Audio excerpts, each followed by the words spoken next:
আল মুস্তাদরাক আস-সহিহাইনের বর্ণনা হযরত যায়েদ ইবনে আরকামা রাদিয়াল্লাহু তাআলা আনহু থেকে বর্ণিত।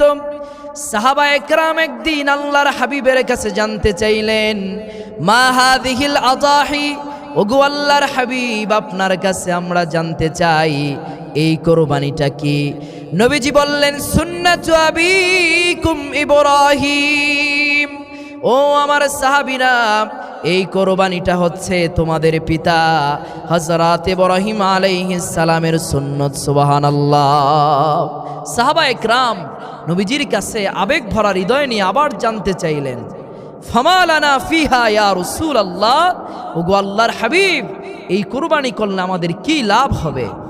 নবীজি বললেন, ও আমার সাহাবীরা জেনে রাখো, বিকুল্লি শারাতিন হাসানা, এই কোরবানির পশুর প্রত্যেকটি পশমের বিনিময়ে তোমাদের জন্য এক একটি করে নেকি রয়েছে। সুবহানাল্লাহ।